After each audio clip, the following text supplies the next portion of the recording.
Now I know this show's all about the latest tech or what tech I use and review and try and give you some sort of indication on my views of it. So, you know, it's just someone that buys this stuff, uses this stuff. Well, today I wanted to do something a little bit different because I had quite a few people, you know, because I've mentioned where I've done the Volvo review, people kept asking, so I mentioned about my Range Rover. So today is about my Range Rover Sport 2010 in-depth review.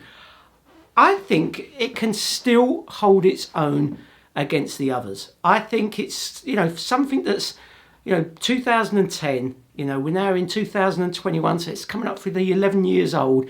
It's such a lovely car. We've had it from pretty much new. It's only done 80,000 miles, full service history. I'm going to show you the tech in that today. So let's go.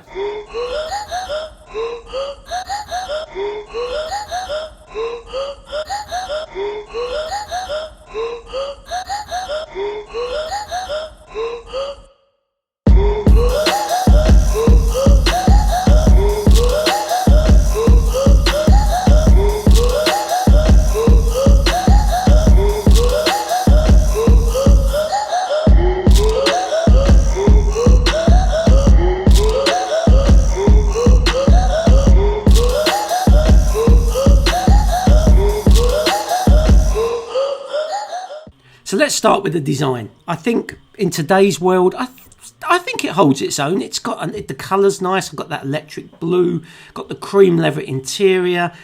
You know, I've had this car pretty much from new. It still, I think it still looks nice. I still think you can drive it around and say, you know what, that's a good looking car. It's got double glazing all around, which is, you know, which is brilliant for soundproofing. And let's not forget the air suspension. You know, I've got 3 different levels. We've got low ride, we've got normal ride, and then we can take this up really, really high with just a flick of the button. The air suspension just makes the car just so comfortable. It really does.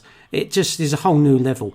And you can just see how high this car goes off the floor. Look at the gap there on the wheels. It's amazing for ground clearance. It comes with a nice touchscreen. Even in this 2010 edition, it has everything you need from the radio, DAB, Bluetooth for the phone. It has the navigation system is fantastic. You do have to update it, of course, with a DVD. It's not like the over-the-air updates that you can get today and just download maps like I can in the Volvo. It also has some amazing 4x4 information that you can look at the ground clearance and the turning circle and all this kind of stuff. There's stuff on the dashboard that you can program with the settings. You can also set the cruise control all through the steering wheel. It has an electric steering wheel as well, which all sort of goes in with the key. So when I unlock it, the seats and the steering wheel all kind of fit nicely into my position that I need. There are 3 different driving positions that you can have for memory. So we have the ride adjustment settings there. We have the all-wheel terrain system that you can see here. We've got hill descent. We've got low ride. We've got the auto parking brake. We've got climate control throughout the whole vehicle, dual climate control. Something special in this car, we also have a fridge that you can switch on and off, keep your drinks and everything nice and cool. This is also where we have the USB and the iPod, as you can see, the old-fashioned, and I've put a little Bluetooth dongle on the end so I can connect my phone wirelessly to the car to play Spotify or Apple Music. Don't even get me started on these seats. They are like sitting in armchairs. They are so comfortable. Plenty of storage in this car. The cup holders, as you can see here, we can pull them out to make them bigger.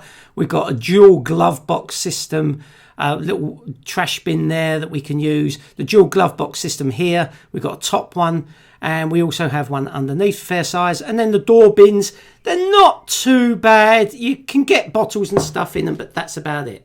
Climbing into the back of the vehicle now, you can see when I sit down, that's my driving position. There's not much in the knee room. It's quite tight. However, it is comfortable. There's lots of foot space. I can put my feet under the seat quite comfortably. In the rear centre armrest, we have the air vents, we have the auxiliary, the charging port, and we have 2 heated seats. So this is the view from the back seat. I still think the car holds its own. It looks nice. It feels nice. It's comfortable. It's got everything that you would need, and it's a nice looking vehicle inside and out. I've got to show you this, and hopefully you can see it on camera, but this car has double glazing throughout. It is so quiet in here. You can see the double glazing right there across the two windows. It just keeps the car peaceful and quiet. And you can see here, it even has the reversing camera. It has a full HD camera. It never seems to get blocked up by weather. It's always crystal clear. I mean, you're thinking this is 10 years old. This has got a HD camera. That's how good they made these cars. They really are something special. It has everything I need. As we climb into the boot here, you can see I've kept this and maintained this really well. It has the hooks. It has the 12 volt charging. We have a thing that we can cover over for security. You can see how it's all nice and covered. It's all carpeted, thick carpet throughout. It's so luxurious. And then at the top here, this is where we can release the seat so we can make the boot even bigger. Everything you need in the boot of this vehicle. Don't want to open the boot? Then you can just use the quick access panel like this to just get into your shopping or get something quickly out of the vehicle. Nice, easy, quick access. Another great feature this car has, if you've left the windows open and you're away from your vehicle, you can just press and hold the key, and this will just close the entire vehicle up, close all the windows and securely lock it with a double lock. I still think, looking at this car, you know, as I walk away from this now, the style, the colour, you know, it's off-road, it's got everything you need. I just love this car to death. What did you think? I mean, it is such a nice car. Even I think personally, I mean, you may disagree, I still think it's a nice car to look at. I still think it looks the part. It's comfortable. If you put your foot down, it goes. It's got the cruise control. It does everything you need. And you know, you can probably pick one of those cars up now for, I don't know, you could probably pick one up like now for about 8 to 10,000. You know, and you're getting a hell of a lot of car. Now, I know Land Rover, sometimes they've got these issues with this. I've had no issues with that car, as I mentioned during the shooting of the video. I had no issues, touch wood, no issues with it at all. It's just been a dream. And you know what? I get about 35 to 37 miles to the gallon. Yes, it's a 3 litre diesel. And obviously these old diesels now, they're kind of frowned upon with the Go Green initiative. You know, but it's you know, the bodywork on it, the interior, it's immaculate. And it's just such a lovely car to drive. You know, when we had the snow and it was full of snow, we had people here that were stuck. I just switched that into snow. That thing pulled out like it was no snow on the road at all. It was just fantastic.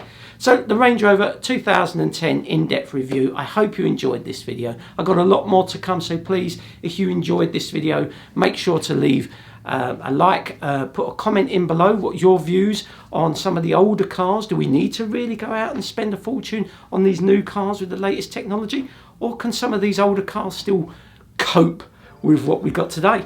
I hope you enjoyed it. Please make sure you hit that subscribe button if you haven't done already. Hit the notification bell and keep watching, because I've got a lot more to come. Take care, everyone.